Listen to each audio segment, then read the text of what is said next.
जड़ कर्म चेतन बंधकारु कर्म के अवसान का, कह कर स्वरूप यथार्थ जग का जो किया उपकार है, उसके लिए जिन वाणी माँ को वंदना शत बार है, वंदना शत बार है, वंदना शत बार है।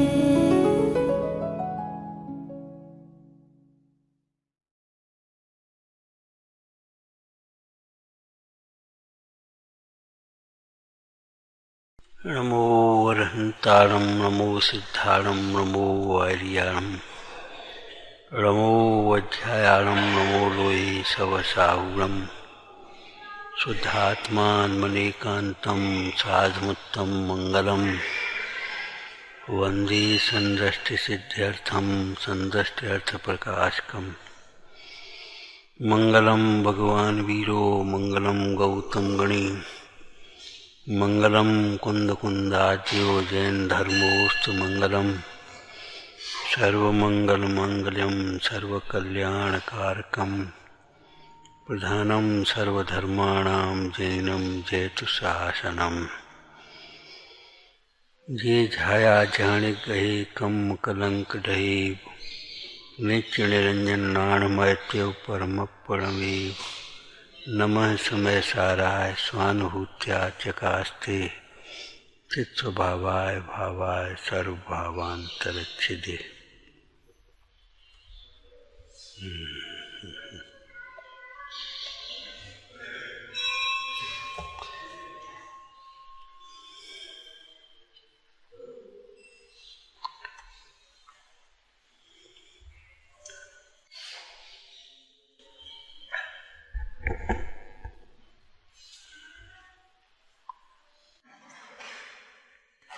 समय सार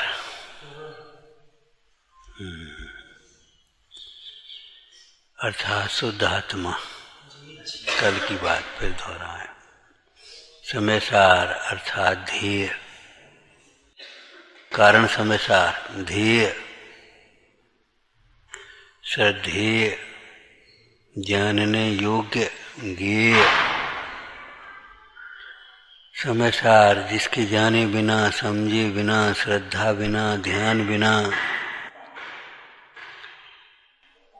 संसार में भटकता है,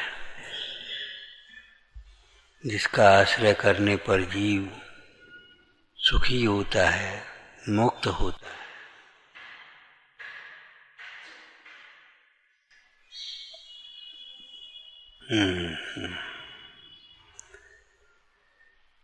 जिससे उत्कृष्ट विश्व में दूसरा कुछ भी नहीं है।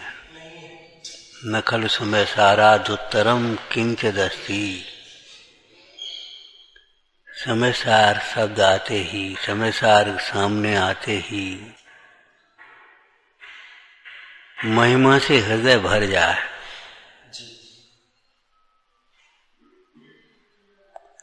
अहो, इसमें तो मेरा ही प्रयोजन भाषित होता। ऐसा महिमा से भरा हुआ हृदय जब समय सार जी का उपदेश सुनता है, तब अंतरंग में ग्रहण करने की विधि बनती है।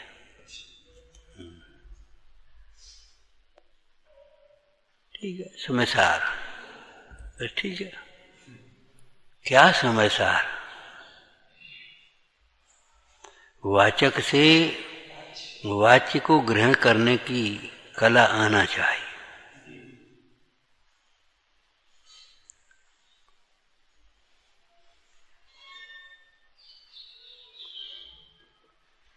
लौकिक में तो ऐसा ही होता है।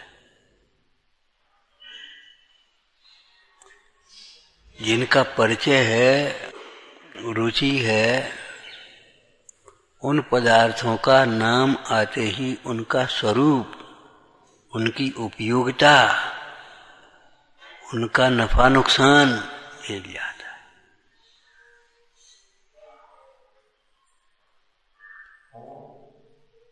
हीरा कहते ही आ जाती।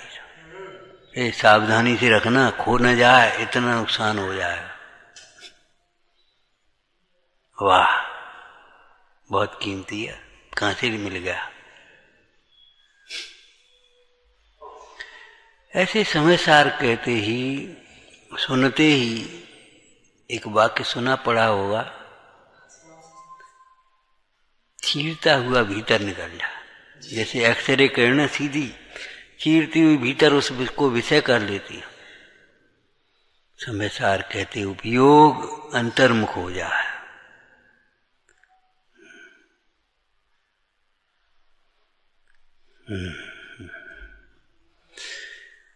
समय सार जी में अमृतचंद स्वामी आत्मख्याति टीका करते हुए कलश लिखते हैं। क्या कहते हैं? ज्ञान गेयों से न्यारा है, ज्ञान गेयों से न्यारा है, भिन्न है। यदि परमार्थ से देखा जाए तो ज्ञान स्वयं ही गेय है,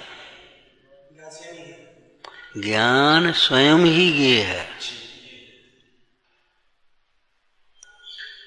और सचमुच जानने योग्य गेय तो ज्ञान ही है।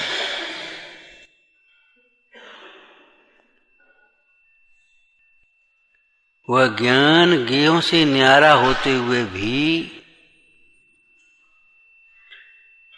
स्वयं में परिपूर्ण है।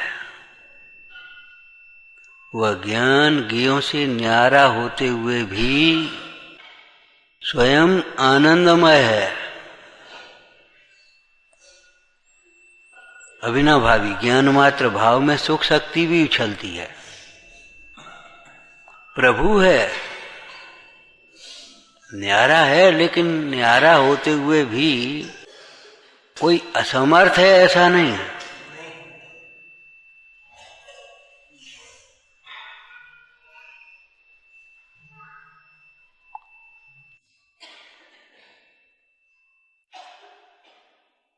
ज्ञान गेयों से न्यारा है, ये आगे की गाथाओं का सूचक काव्य है। इसकी व्याख्या करेंगे। शास्त्र ज्ञान नहीं है, शब्द ज्ञान नहीं है, रूप ज्ञान नहीं है, गंध ज्ञान नहीं है, रस ज्ञान नहीं है, स्पर्श ज्ञान नहीं है, अन्य कर्म ज्ञान नहीं है, द्रव्य गुण पर्याय जो अन्य हैं वे ज्ञान नहीं है। ज्ञों कि ज्ञान उनसे व्यतिरिक्त न्यारा है। ज्ञान गेयों से न्यारा का मतलब विश्व से न्यारा है।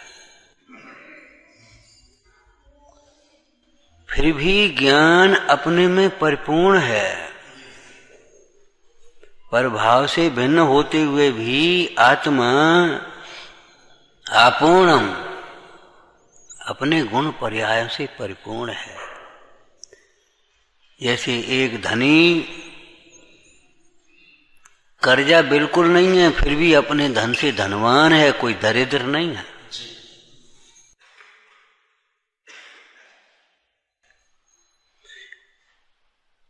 ज्ञान में और ज्ञेय में षटकार की यह स्वतंत्रता है।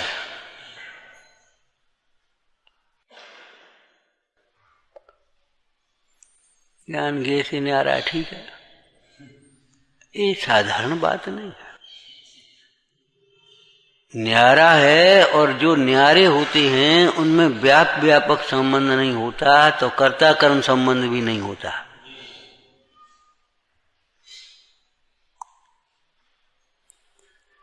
ज्ञान गेयों से न्यारा है, अर्थात ज्ञान गेयों का कर्ता नहीं है और गेय ज्ञान का कर्ता नहीं है।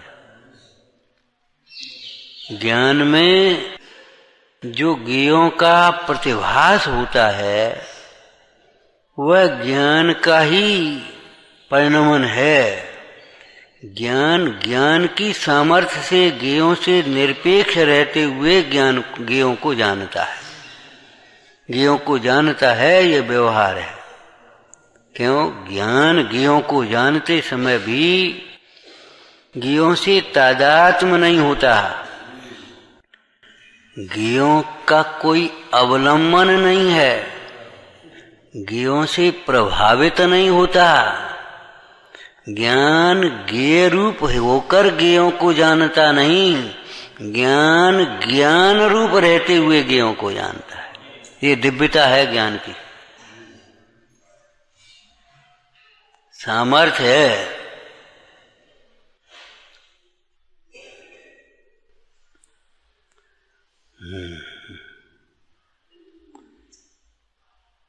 ज्ञान के लिए ज्ञेयों की ओर देखना ये अज्ञान भाव है।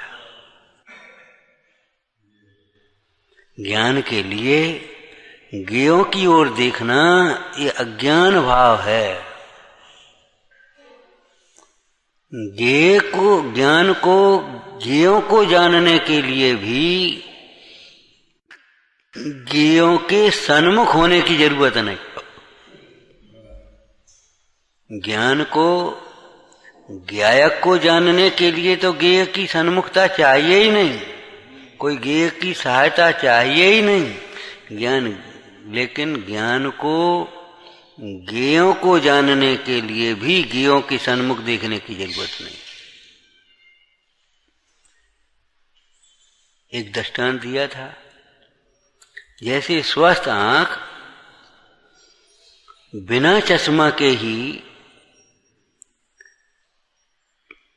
जैसा स्पष्ट पढ़ लेती है, अस्वस्थ आंख, कमजोर आंख चश्मा का अवलंबन लेने पर भी वैसा स्पष्ट नहीं पढ़ पाती।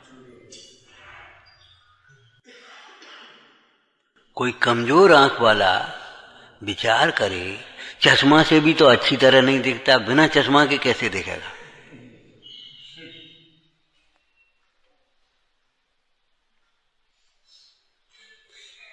उसने आंख का स्वरूप समझा नहीं है अभी।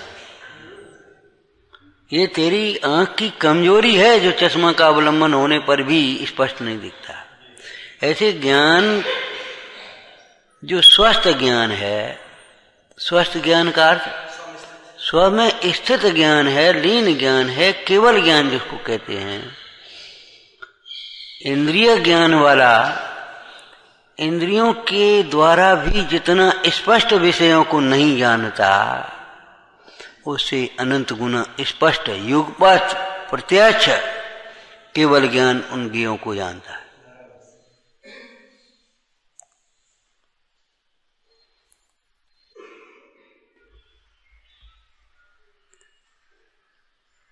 शास्त्र है नहीं ज्ञान, इसमें कोई शास्त्र में लिखी बात है, शास्त्र ही में लिख रहे हैं, शास्त्र है नहीं ज्ञान, क्योंकि शास्त्र कुछ जाने नहीं।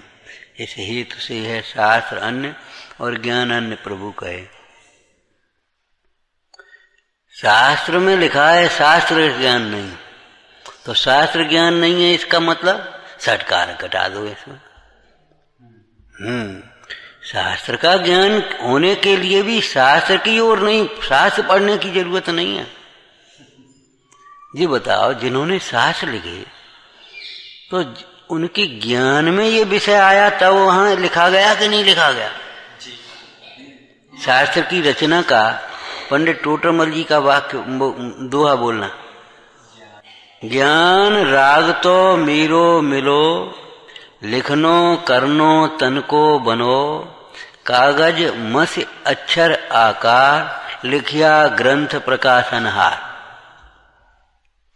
पहले क्या ज्ञान, ज्ञान में वो आया तब फिर लिखने का विकल्प राग। ज्ञान राग तो मेरो मिलो, लिखनो करनो तनको बनो, कागज मसी अक्षर आकार, लिखिया ग्रंथ प्रकाशनहार। ज्ञान से शास्त्र लिखे गए कि शास्त्र से ज्ञान लिखा? दोनों कथन अपनी अपेक्षा से हैं। स्वानुभव से ज्ञान हुआ, उस ज्ञान के साथ आनंद हुआ, उन ज्ञानियों को ये समझ में आ गया कि अतीन्द्रिय ज्ञान ही ज्ञान है, अतीन्द्रिय सुख ही सुख है। जगत के जीव जिसे सुख मानते हैं वह सुख नहीं, जिसे ज्ञान मानते हैं वह ज्ञान नहीं, व्यर्थ हैरान होकर भटकते हैं। उन जगत के जीवों के प्रति अस्थिरता की दशा में करुणा भाव होने से ये शास्त्र लिखे गए। और शास्त्र में क्या लिखा? अतीन्द्रिय ज्ञान ही ज्ञान है, अतीन्द्रिय सुख ही सुख है। ज्ञान और सुख दोनों अभिन्नभावी हैं, ज्ञायक के आश्रय से होते हैं। ज्ञान ये शास्त्र है, ये ज्ञान, ये शास्त्र है, ये ज्ञान कब होगा? जब मैं ज्ञायक हूं, ये ज्ञान हो।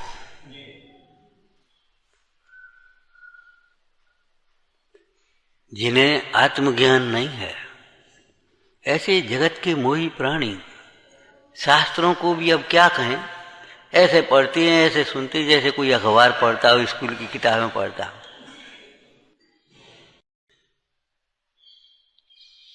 क्षय उपशम ज्ञान से उन विषयों को थोड़ा सा हृदयंगम करके सोच लेते, ये तो हम जानते हैं, ये तो हमें आता है, लगता ही नहीं है ये शास्त्र। अभी प्रारंभ में है, हमने कहा समय सार। समय सार कहते क्या लगता है?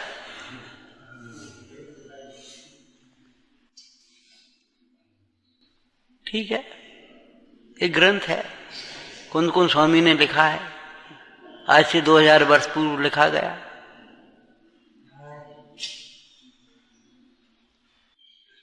कुछ ऐसा लगता ही नहीं है कि ये कोई अलौकिक अद्भुत है।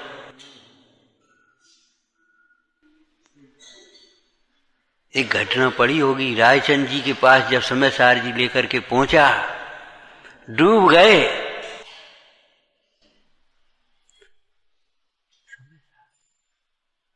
कहां मिल गया तुम्हें? स्वामी जी को जब समय सार जी मिला, क्या अशरीरी होने का, अशरीरी होने का। रायचंद जी व्यापारी अवस्था में बैठे थे, खोआ भर भर के देने लगे, भैया इसकी कीमत हम नहीं दे पाएंगे। वो तो बेचारा ऐसे ही आया था कि कछु मिल जाएगा, गुजर होगी, पैसा उनके पास ले चलो, और वे खोआ भर। इसका मूल्यांकन हम पैसों से क्या करें?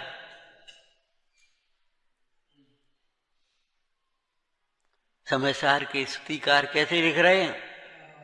बनावो पत्र कुंदनना, सोने के तो पत्र बना दें और रत्नों के अक्षर लिख दें, तो भी मूल्यांकन नहीं होता। मूल्यांकन नहीं होता, इसका मतलब क्या हुआ? तब फिर मूल्यांकन कैसे होता है ये बता, ये प्रश्न उठना चाहिए। कुशास्त्र तो ज्ञान में निमित्त भी नहीं होता, कुशास्त्र ज्ञान में निमित्त भी नहीं होता, लेकिन सच्चा शास्त्र ज्ञान का निमित्त है। परंतु किसके लिए ज्ञान का निमित्त है?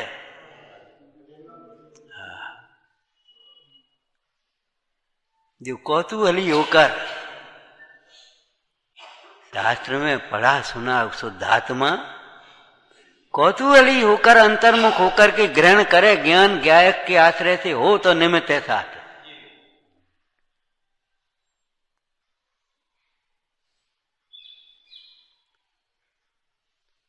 शास्त्र है नहीं ज्ञान, इसका मतलब ये नहीं कह रहे हैं कि शास्त्र पढ़ना बेकार है, शास्त्र पढ़ना बंद कर दो और अपने प्रमादी हो जा, स्वच्छंद हो जा, निश्चयवासी की तरह शास्त्राभ्यास को निरर्थक बताने लगो, ये कहने का अभिप्राय नहीं है। ध्यान रखना, निमित्त का अकर्तृत्व बता करके निमित्त का निषेध नहीं किया, निमित्ताधीन दृष्टि का निषेध किया है। निमित्ताधीन दृष्टि का निषेध किया, निमित्तों के भरोसे रहने का निषेध किया। और सही बात है, कोई रोगी वैद्य के भरोसे हो जाए तो कैसे ठीक होगा? रोगी का वैद्य के समीप जाना बहुत अच्छा है, जाना ही चाहिए। वैद्य के साथ विनय पूर्वक प्रवर्तना चाहिए, और वैसे ही व्यवहार निभाने या घूमने के लिए वैद्य के पास नहीं, अपने रोग के इलाज समझने के लिए वैद्य के पास जाना चाहिए। परंतु वैद्य के ही भरोसे रहे, वैद्य के गीत गाएं। हमारा वैद्य बहुत होशियार है, अच्छे अच्छे रोग उसने ठीक कर दिए, स्वयं लापरवाह बरते, स्वयं लापरवाही बरते। वैद्य के कहे अनुसार यदि कुपथ्य का त्याग न करे, पथ्य का और औषधि का विवेक पूर्वक विधि पूर्वक सेवन न करे, तो निरोग कैसे होगा?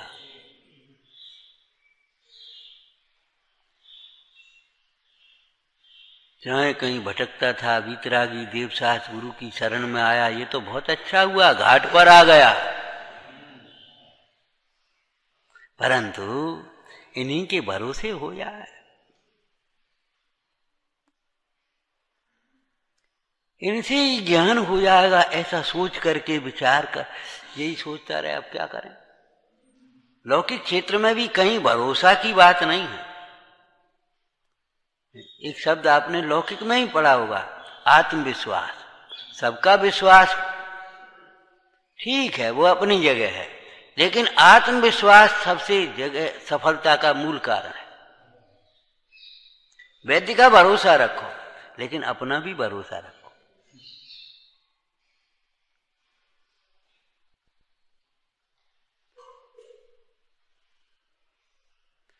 कहीं भी पराये भरोसे काम नहीं होता। विद्यार्थी अच्छे अध्यापक की तलाश करके अध्यापक के ही भरोसे हो जाए, नहीं बने। व्यापारी नौकरों को मजबूरी है कर्मचारी रखने हैं, लेकिन कर्मचारियों के भरोसे आप व्यापार करना चाहो,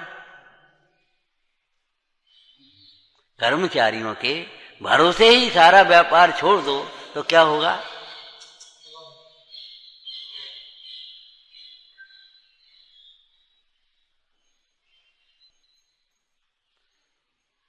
विश्वास करने लायक तो शुद्ध आत्मा है।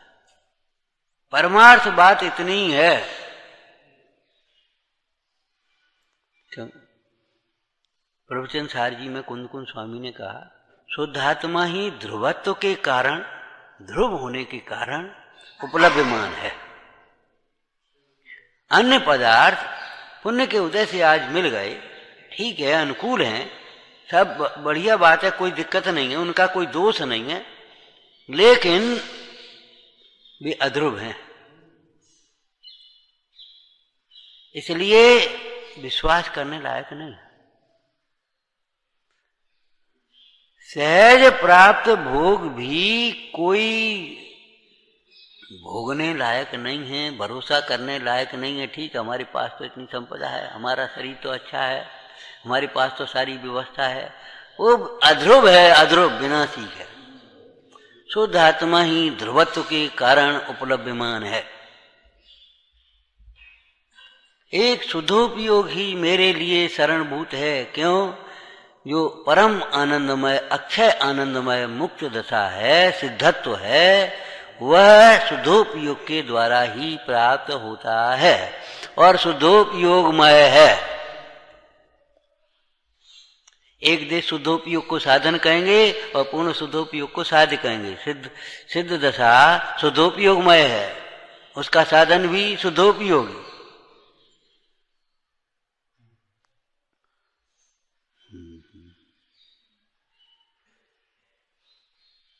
बहुत शास्त्र पढ़ने की बात नहीं है, सम्यक प्रकार से शास्त्रों का अध्ययन करके, स्वाध्याय करके, तत्वों का निर्णय करे, भेद ज्ञान करके स्वान्मुख हो तो शास्त्र कार्यकारी हैं।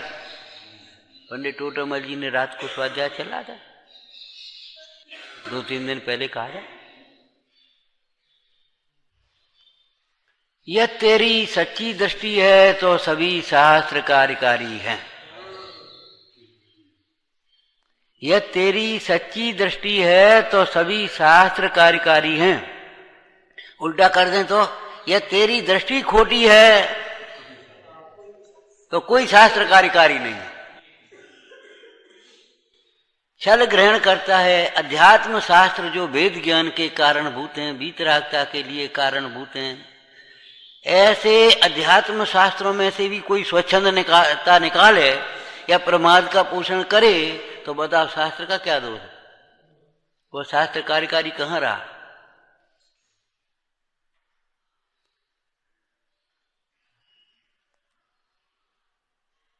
अध्यात्म शास्त्र वेद ज्ञान के लिए साक्षात कारणभूत है, उत्कृष्ट साधन। आपको कहा था ना, देखो आगम ग्रंथों में भी जीव अजीवादिक तत्वों का वर्णन किया, तत्वा सूत्र में किया कि नहीं किया है? और यहां भी जीव अजीव अधिकार लिखा। दोनों में अंतर क्या है? वहां जीव का ज्ञान कराया, अजीब का ज्ञान कराया, जीव का लक्षण बताया, अजीब का लक्षण बताया, जीव के भेद प्रभेद बताए, अजीब के भेद प्रभेद बताए, जीव की दशा संसार दशा में कहां कहां रहता है, कैसी स्वर्ग मुख, 4 अधिकार जीव में लिखे, 4 अध्याय जीव और 5वां अध्याय अजीब। और यहां जीव अजीव अध्याय 1 अधिकार। क्या अंतर है बोलो? वहां तो 14 गुणस्थान बताए, यहां 14 गुणस्थान से भिन्न बताया। वहां अजीब का ज्ञान कराया और यहां अजीब से भिन्न जीव का ज्ञान। जीव अजीब अधिकार में क्या लिखा है बोलो? आत्मा अजीब से न्यारा है। माने अजीब का वर्णन करना हमें यहां इष्ट नहीं है। अजीब का वर्णन करना हमारी मजबूरी है। क्यों?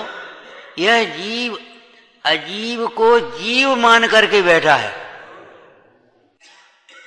तो अजीब का वर्णन काय के लिए?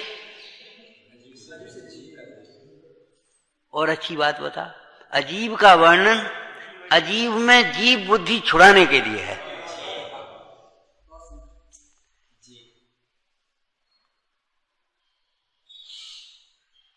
अजीब का वर्णन करना हमारी मजबूरी है। मुनिराज पद्म परम मलधारी देव ने तो एक बढ़िया लाइनें लिख दी, लोक विभाग से जानना, यहां अंतराय होगा हमारा। हम इसका विस्तार करने के लिए नहीं बैठे।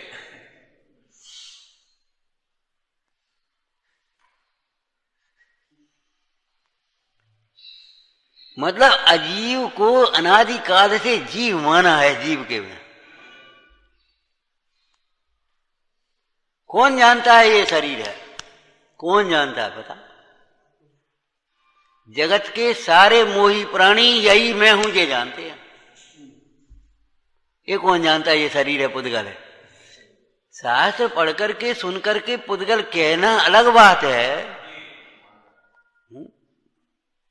परसों चर्चा की थी, कल की थी बोलो। आत्मा से अभिन्न हुए बिना ये परद्रव्य भिन्न भाषित नहीं होते।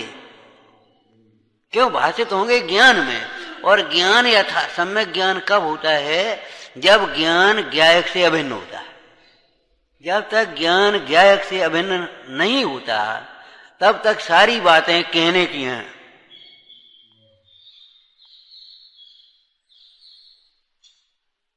यद्यपि उनका चिंतन करने से कथाएं मंद होती हैं, लेकिन एक बात आपको चेतावनी के रूप में कही थी। देखो भाई, कसायों की मंदता होना अलग बात है और मोह का भाव होना अलग बात है। कसाय की मंदता तो अनंत बार हुई है। स्वर्ग गया है, गृह गया है, तो कसाय की तीव्रता से नहीं गया। इतनी कसाय की मंदता के साथ छोड़ छाड़ करके दिगंबर वेश अंगीकार कर दिया। पंच महाव्रतों की माने हिंसा, झूठ, चोरी, खुशी, परिग्रह की 9 कोटि से त्याग की प्रतिज्ञा करी महाव्रतों की। खूब उपसर्ग परि से अधिक सहन करे। ठीक है भाई, अपना ही उदय है, तुम्हारा क्या दोष है? ये तो सोचा, लेकिन ये मेरे में नहीं है, ये नहीं जाना। ठीक है भाई, अब कह ले तुम, आप हमारे सुनबे के दिन है, हमारा उदय है, कह ले भैया जो कुछ कहने बोल। लेकिन मुझसे नहीं कहा जा रहा है, जिससे कह रहा है वह मैं नहीं हूं, और मुझे वह कहने वाला देख भी नहीं रहा। मैं तो अमूर्तिक प्रदेशों का पुंज, प्रसिद्ध ज्ञानादि गुणों का धारी, अनादि निधन शुद्ध आत्मा हूं। ये कसाय की मंदता इतनी है, आसन छोड़ करके खड़ा नहीं हुआ, गुस्सा नहीं करी भीतर में, स्थूल रूप से गुस्सा नहीं आई, शुक्र ले क्या कर पड़ना, लेकिन मोह झांका था। अनादि काल से अजीव को ही जीव माना, जीव को जाने बिना। कौन जानता है ये शरीर है पुद्गल, बोलो कौन जानता है और कौन नहीं जानता है? क्या है, एक छोटे से पाठशाला के बच्चे से भी पूछ लो, बोलो बेटा देखो शरीर अजीब है, मैं जीव हूं। बाल पोथी के बच्चे को बता देगा शरीर अजीब है, मैं जीव हूं।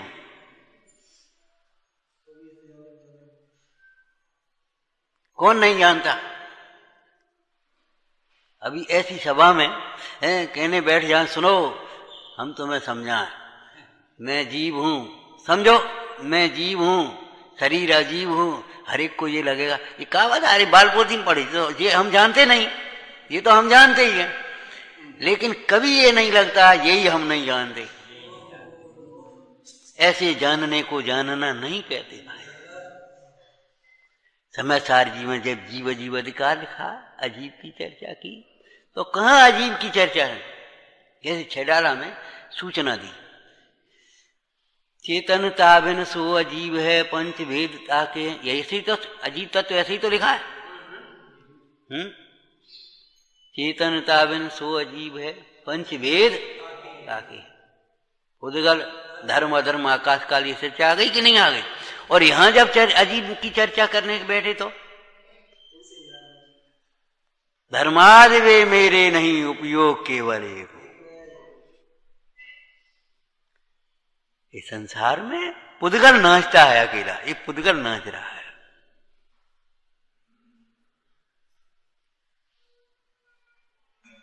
पुद्गल जन्मता है, पुद्गल मरता है। ये क्या कह रहे महाराज कि हाँ,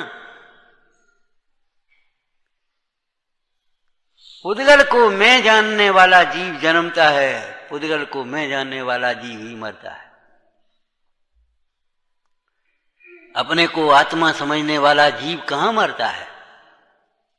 वो तो कुतक्का दिखा रहा है मौत को, ज्ञान कुतक्का हाथ मारे। अरे मोह ना, मैंने मोह रूपी दुश्मन शत्रु को मार दिया, मौत मेरा क्या करेगी? कैसे मारा? कि प्रगटो रूप स्वरूप अनंत जो सोहना,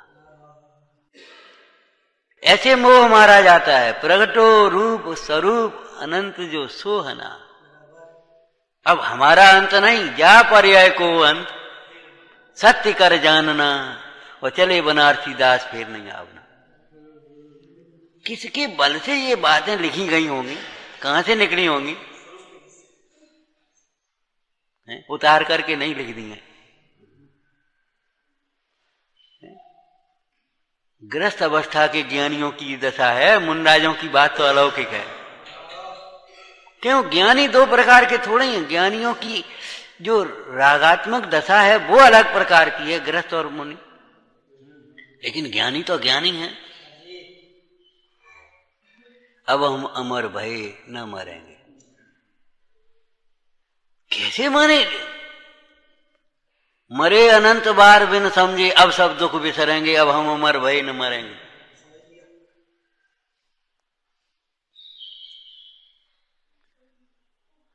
हमको कछु भय नहीं, जान लियो, हमने जान लिया है। क्या जान लिया है? संसार। क्या जान लिया? संसार। संसार मेरे में नहीं है।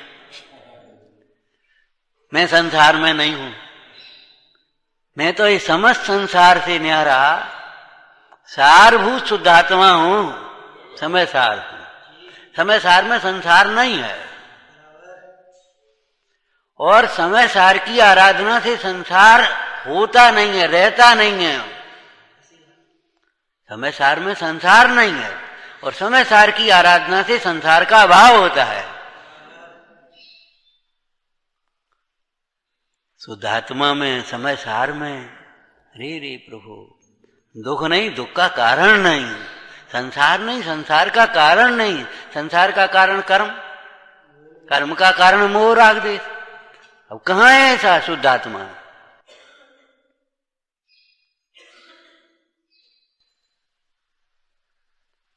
तो जो अध्यात्म शास्त्र वेद विज्ञान के कारणभूत हैं, वीतरागता के कारणभूत हैं, ऐसे अध्यात्म शास्त्रों को भी पढ़ करके, सुन करके यदि कोई स्वच्छंद या प्रमादी होता है तो उसकी दृष्टि का ही तो दोष है। यह तेरी सच्ची दृष्टि है तो सभी ग्रंथ कार्यकारी हैं, और अगर तेरी दृष्टि खोटी है तो अध्यात्म भी क्या करेगा? बोलो, करेगा क्या? निमित्त तो निमित्त है।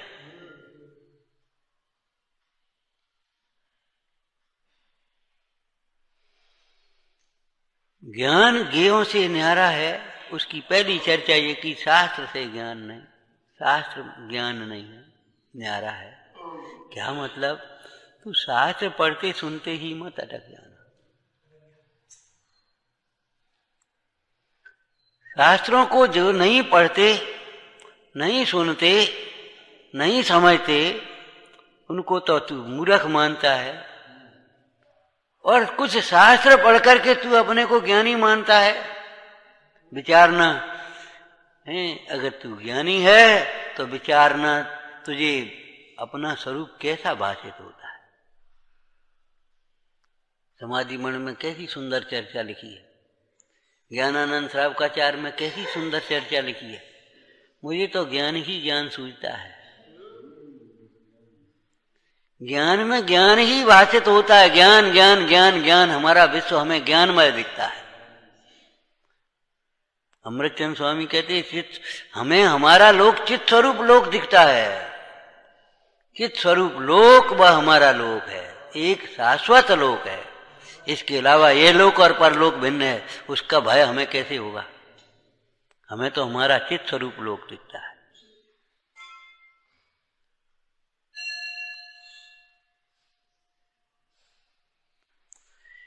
ज्ञान और ज्ञेय भिन्न है, एक साधारण बात नहीं है, इसमें सारा मोक्ष मार्ग अंतर्गर्भित हो गया। जिस ज्ञान से मोक्ष मार्ग होता है, जो ज्ञान मोक्ष स्वरूप है, आया चल, ज्ञान मुक्त स्वरूप है, इसलिए ज्ञान मुक्ति का कारण है, मुक्ति का मार्ग है। ज्ञान में वेतम शिव हेतु, वह ज्ञान ज्ञायक के आश्रय से होता है, वह ज्ञान परलक्षी ज्ञान नहीं। जो चारित्र, जो क्रिया साक्षात मोक्ष का कारण है, वह क्रिया शरीर की क्रिया नहीं है, राग द्वेषादिक वैभाविक भाव रूप क्रिया नहीं है।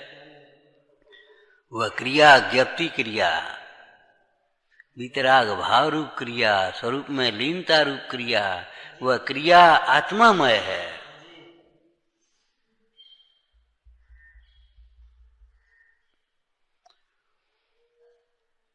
जीव अजीव भिन्न हैं, इनमें जीव और अजीव में मैं जीव हूं और ये शरीर अभिन्न है, वो भिन्न है। शरीर में नहीं हूं, ये बात समझ में नहीं आई तो अजीब समझ में नहीं आया। टोटरमल जी ने चौथे अधिकार में एक चर्चा ली, मिथ्या ज्ञानी और सम्यक ज्ञानी। छायोपसम्यक ज्ञान की अपेक्षा से नहीं है। छायोपसम्यक ज्ञान तो किसी को कम हो किसी को ज्यादा हो, उससे कोई फर्क नहीं पड़ता। और जैसे मिथ्या ज्ञानी रस्सी को रस्सी भी जाने, सम्यक ज्ञानी कदाचित निगाह कमजोर है, अंधेरा है, रस्सी को सर्प भी जान ले तो भी उसका ज्ञान सम्यक ज्ञान है, और वह रस्सी को रस्सी जान रहा है तो भी उसका ज्ञान मिथ्या ज्ञान है। सोने को पीला ही जानता है, सम्यक ज्ञानी भी पीला जानेगा, मिथ्या ज्ञानी भी पीला जानेगा। जैसे सोने को मिथ्या ज्ञानी जान रहा है वैसे ही सोने को सम्यक ज्ञानी जान रहा है, लेकिन फिर भी मिथ्या ज्ञानी का ज्ञान मिथ्या ज्ञान है, सम्यक ज्ञानी का ज्ञान सम्यक ज्ञान है। क्यों? बराबर नहीं, अभी इतनी जल्दी बराबर अगर नहीं तो बताओ क्यों? बोलो क्यों? उस जानने में सोना पीला है, चिकना है, भारी है, इतने कीमती है, इस सोने के आभूषण बनते हैं, ये तो सब जानता है, परंतु ये सोना धूल है, इष्ट नहीं है, अनिष्ट नहीं है, सुख का कारण, इससे कोई बड़प्पन नहीं है, ये नहीं जानते।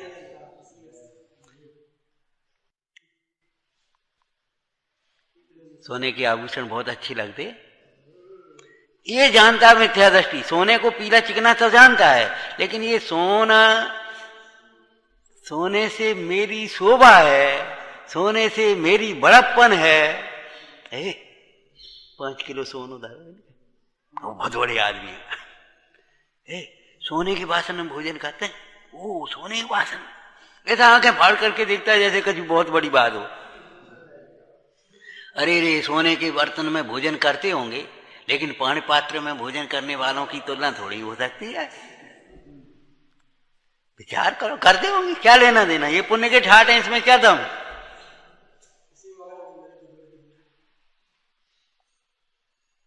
ये बताओ, वे सोने से लाभ मानते कि नहीं? अगर सोना मिल जाए तो लाभ मानते कि नहीं? सोने से बड़प्पन मानते कि नहीं मानते? सोने को अच्छा मानते हैं, सोने से अपनी शोभा प्रतिष्ठा मानते हैं कि मानते? और सोना गुम जाए तो नुकसान मानते, अपना मेरा नुकसान होगा। काय आज का बात है, अरे क्या बताएं, वो यानी कहाँ रख के भूल गए वो। 1 किलो सोने का वो ठहरा अंदर, यानी कहाँ रख के भूल गए, समझ। अब वो न रोटी सुहारी, न पानी सुहारा, न कुछ, दिमाग न पूजा में अच्छो लग रहा, न स्वाध्याय में अच्छो लग रहा, कहाँ डालो, कहाँ रखा, कहाँ गया, कहाँ गया? अब बताओ, ऐसे सोना क्या है? सोने को यथार्थ जानने का मतलब है सोना अजीब है, माने जीव नहीं है, जीव का नहीं है, जीव के लिए नहीं है, जीव के सुख का आधार नहीं, बड़प्पन का आधार नहीं, प्रभुता का आधार नहीं। बनाबू पत्र कुंदन ना, सोने के पत्र बनाए, रत्नों के अच्छा लिखें तो भी मूल्यांकन नहीं है, तो प्रश्न आना चाहिए, प्रभु तो मूल्यांकन कैसे होता है? फिर इस ग्रंथ का मूल्यांकन कैसे? इस ग्रंथ में जो शुद्धात्म तत्व दर्शाया, उसका स्वानुभव पूर्वक अनुभवन करके, स्वानुभव पूर्वक प्रमाण करके सुखी हो जाए, यही मूल्यांकन है।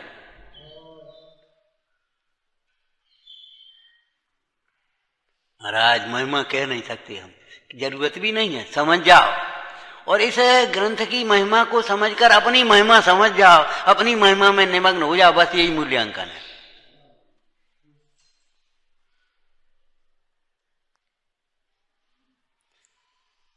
जिसे हम ये मानते रहे यही मैं हूं, है, जब ये कहा जाए ये मैं नहीं हूं तो मैं कौन हूं, ये प्रश्न आना चाहिए। और मैं नहीं हूं जब ये आया तो नास्ति सर्वोपि संबंध है। आगे क्या लिखा फिर? कर्ता कर्म, कर्ता कर्म। मैं इस शरीर का कर्ता नहीं, शरीर मेरा कर्ता नहीं। ये शरीर कमजोर है, बीमार है, ये हमें दुखी कर रहा है, ऐसा मत समझ लेना। एक वाक्य याद है, बोलो, रोग के काल में भी राग से ही दुखी होता है, रोग से नहीं। रोग के काल में भी राग से ही दुखी होता है, और जितना राग है उतना ही दुखी होता है। तुम्हारे एक फुंसी हो जाए तो इतना दुख होता है, और उनके शरीर में कोढ़ हो रहा था तो भी उतना दुख नहीं। राग के काल में भी, रोग के काल में भी राग से ही दुखी है।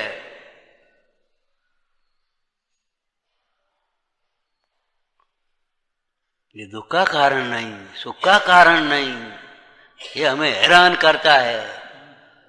क्या करें, अपना शरीर ही अपने नहीं चल रहा, अपना शरीर ही अपने हैरान कर रहा है। हम तो शरीर की वजह से हैरान हो गए, शरीर की वजह से हैरान हो गए कि शरीर को अपना मानने के कारण से हैरान हो गए, और शरीर की वजह से हैरान हो गए तो वैद्य डॉक्टरों के मंत्र तंत्रों के चक्कर काटता है। ये सोचता शरीर कैसे ठीक हो, ये नहीं सोचता शरीर के प्रति उपयोग कैसे हटे। क्यों कि कारण विपर्य है। उसको जानते समय स्वरूप विपर्य है, कारण विपर्य है, भेदा भेद विपर्य है।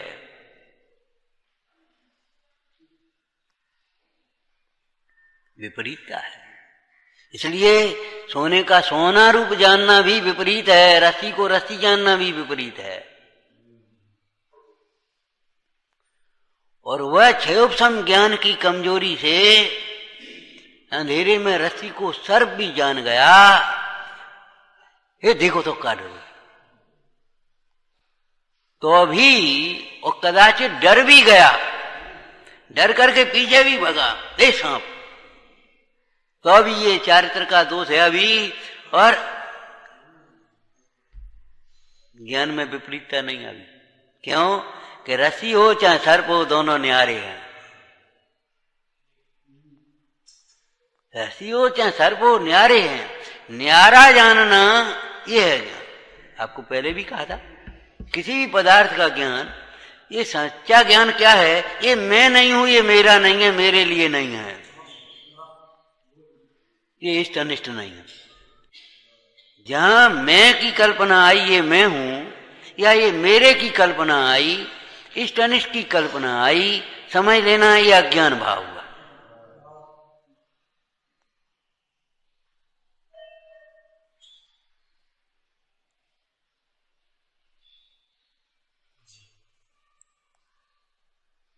शास्त्रोता रहे सावधानतया शृण्वन्तु, सावधानी से सुनने की लिखा है।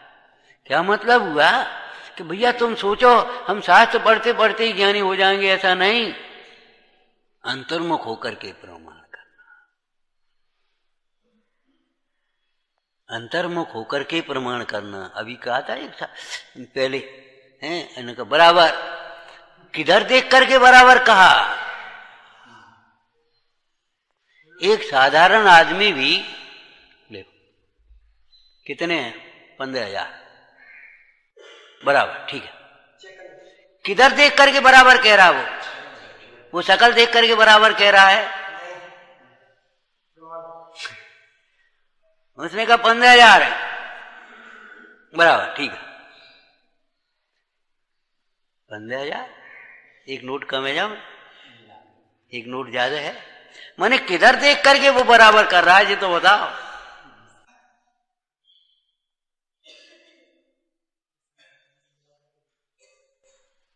बराबर का मतलब ये है, जैसे बराबर का निशान लगाते ना गणित में, बराबर, बराबर का मतलब जितना इधर है इतना ही इधर है। और एक गणित बताया था आपको, हैं? 1 बराबर 4। अरे अकल लगाओ, बराबर करो, ऐसे बराबर थोड़ी। और 1 बराबर 4 -3 हो गया कि नहीं?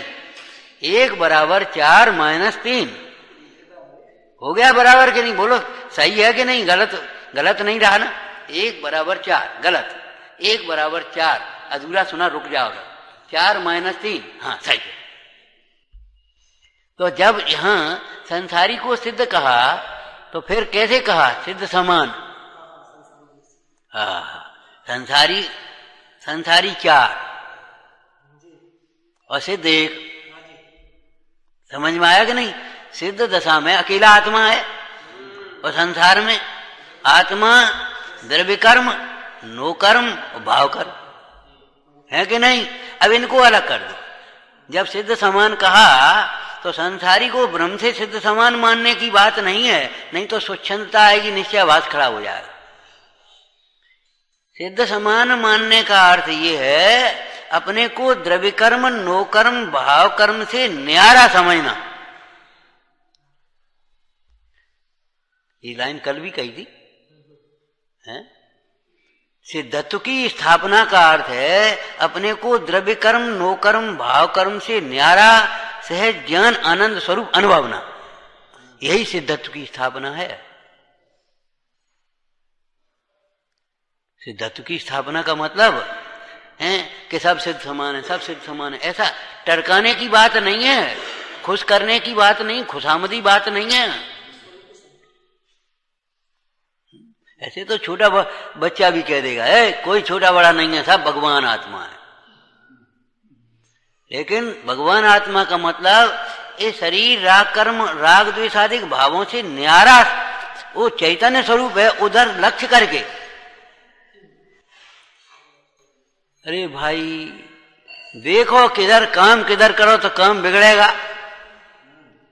एकाग्रता चाहिए वहां भी है?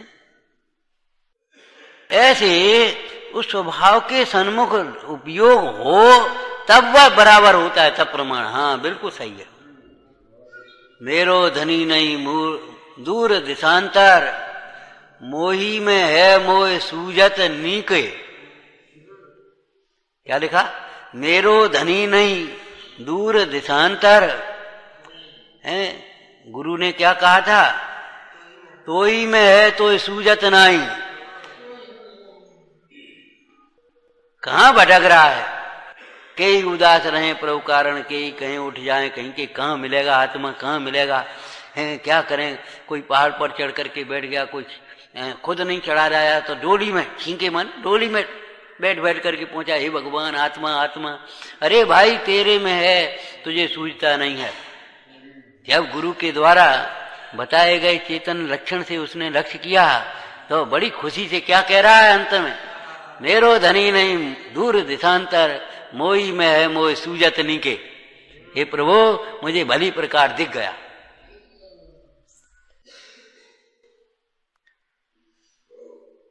जब भिन्नता कही तो कर्ता कर्म बना भी नहीं घटित होना चाहिए, वहां भोक्ता भोग बना भी घटित नहीं आएगा। जब न्यारा ही हो गया तब फिर न्यारा माने न्यारा। आप दोनों साझे में व्यापार कर रहे थे तो नफा नुकसान साझे में थे। जब न्यारे हो गए भाई अब तो न्यारे हो जाओ, अपना अपना न्यारा, अपना अपना अलग अलग करो, तो अब नफा नुकसान दोनों में न्यारे हो गए। आप चले आए, आप दुकान पर बैठे थे, आप चले आए, आप दुकान पर बैठे थे। अब न्यारे जब हो गए तो आए आपकी दुकान बंद चले आए तो उनकी दुकान बंद।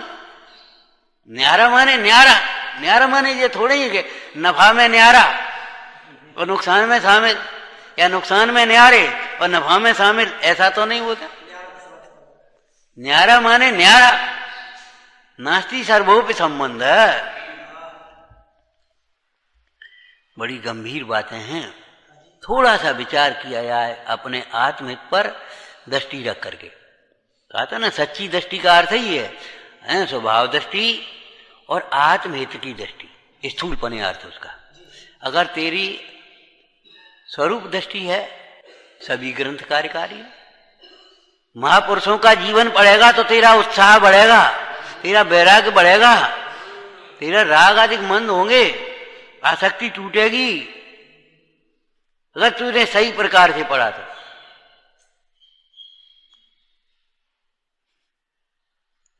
और अगर विपरीत दृष्टि से पढ़े तो उसमें से विपरीत विपरीत छांट छांट करके निकालेंगे। विपरीत छांट करके निकाला, बोलो अरे वाह जी। बताओ जो आदिनाथ भगवान नीलांजना को न देख रहे थे, वे देख सकते तो अपन क्यों नहीं देख रहे? देख रहे भाई, देख ले। वे विरक्त हो सकते तो तू विरक्त क्यों नहीं होता? ये बता। देख चल भाई देख ले, लेकिन ये बता वे नीलांजना का नृत्य देखते थे। क्या देखते थे? उन्होंने नीलांजना के नृत्य के माध्यम से संसार की क्षणभंगुरता देखी थी। और तू क्या देखता है? नीलांजना के नृत्य में आनंद देखता है। सच दृष्टि का दोष ही तो है। दोष काहेगा? दृष्टि का दोष है। नीलांजना का नृत्य देख करके विरक्त कैसे हो गए कि संसार की क्षणभंगुरता देखी, और संसार की क्षणभंगुरता देखी तो डर जाते।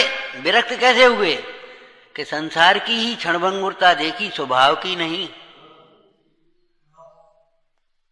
संसार का असरणपना देखा, स्वभाव का नहीं। संसार में दुख देखा, स्वभाव में नहीं। तो स्वभाव साधने योग्य है। कहां संसार में उलझे हम।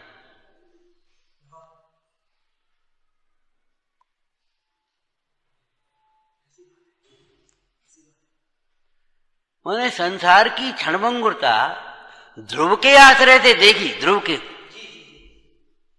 ध्रुव के लक्ष्य से संसार की क्षणभंगुरता देखी तो संसार से विरक्तता आई।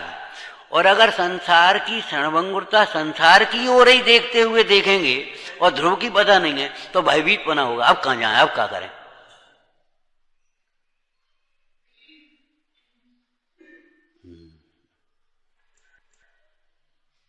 लौकिक में एक दृष्टांत दिया था।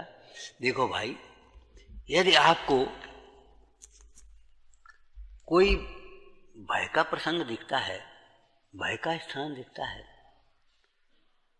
और एकदम जैसे मान लो एक चौराहे पर खड़ी और चारों ओर बहुत भीड़ भाड़ है, उधर से गाड़ी चली आ रही, इधर से गाड़ी चली आ रही।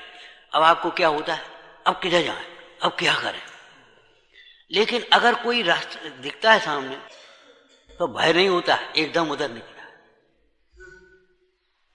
केवल संसार क्षणभंगुर है, संसार क्षणभंगुर है, संसार दुख रूप है, संसार अशरण है, कोई किसी के नहीं है, कोई किसी का शरण नहीं है। इससे तो भयभीतपना तो होता है, वैराग्य नहीं होता। इसलिए संसार क्षणभंगुर है यह समझने से पहले ये समझ लेना शुद्धात्मा ध्रुव है।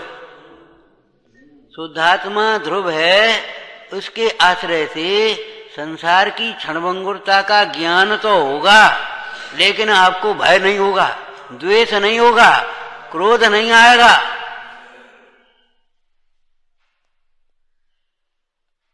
अभिमान नहीं आएगा, विकारी भाव उत्पन्न नहीं होंगे, ज्ञान तो होगा। स्वभाव के आश्रय से पर का ज्ञान होता है, लेकिन पर भाव उत्पन्न नहीं होते। और पर के आश्रय से पर का ज्ञान नहीं, पर भाव उत्पन्न हो जाते। मोह उत्पन्न होगा, राग उत्पन्न होगा, द्वेष उत्पन्न होगा।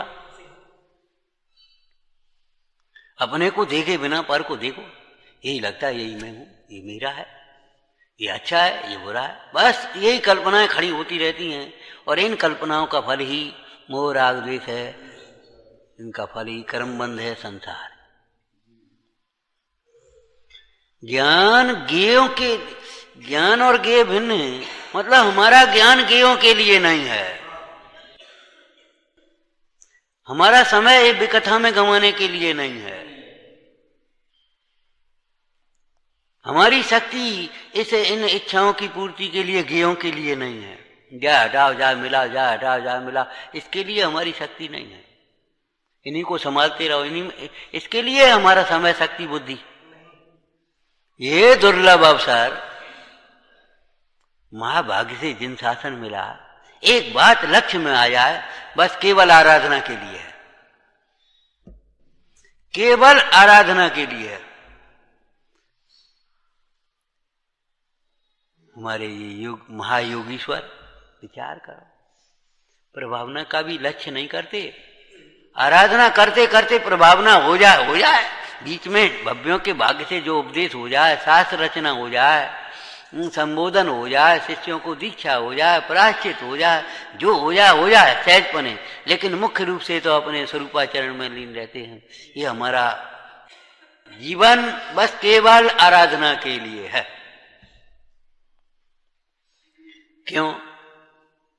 क्यों बोलो? शुद्धात्मा की आराधना ही केवल आनंदमय है, और कोई विकल्प आनंदमय नहीं है, और कोई कार्य आनंदमय नहीं। आनंदमय केवल है, साक्षात आनंदमय या आनंद के वेदनमय, एक ही बात है, एक ही परिणाम है। शुद्ध आत्मा की आराधना ही आनंदमय है, परम आनंद का कारण है। इसके अतिरिक्त जितना भी बहिर्मुखी उपयोग है वह सब आनंद का घात करने वाला है। संसार स्वभाव से च्युत हुआ, संसार खड़ा हो गया, स्वभाव के सन्मुख हुआ, मोक्ष मार्ग आ गया। ज्ञान और ज्ञेय भिन्न हैं ऐसा कहकर के ज्ञेय का अवलंबन छुड़ाया है, ज्ञेय का आश्रय छुड़ाया है, ज्ञेय में अटक छुड़ाई है, शास्त्र में अटक छुड़ाई है। शास्त्र पढ़ना छुड़ा करके कोई बाहर विकथा करना या प्रमाद करना नहीं बता रहे हैं। हे प्रभु, शास्त्र से भी ज्ञान नहीं है तो फिर कि ज्ञान गायक से है। तो शास्त्र सुनते सुनते, पढ़ते पढ़ते, लिखते लिखते ये ज्ञानी, अब हम क्या कहें उनकी महिमा, जाने कितनी बार गायक के सन्मुख हो जाते। शास्त्र लिख रहे और बस कलम जहां की तहां, एक तरह की आज की भाषा में कलम कह देते हैं और वे तो भीतर उपदेश देते देते लोगों को पता नहीं और वे भीतर सुनते सुनते गढ़धर आदि को भी श्रोता होते हैं, सम्यक ज्ञानी मुंडराज आदि भी श्रोता होते हैं। उपदेश सुनते सुनते वे भीतर चले गए। जैसे कोई व्यापार की रुचि वाला कोई विकल्प आ जाए, सुनते बैठा यहां है और सुनते सुनते कहां चला गया, बाहर की कुछ सुधा ही नहीं है।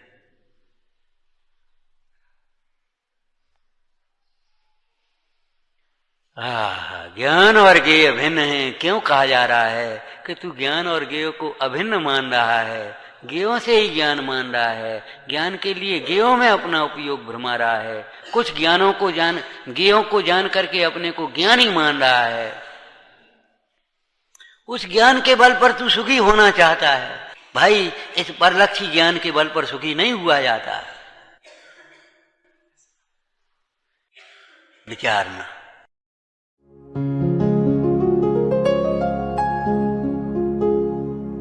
निज निधि निज में बताए, यह अनंत उपकार है उसके लिए जिन वाणी माँ को वंदना शत बार है, वंदना शत बार है, वंदना शत बार है।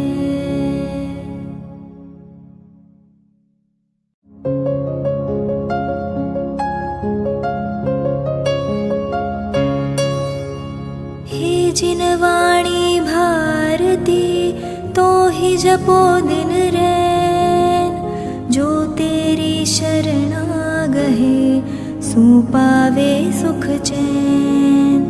जा वाणी के ज्ञान दे सूझे लोकालोक, सो वाणी मस्तक नवो सदा देत हो ढोक, सदा देत हो ढोक।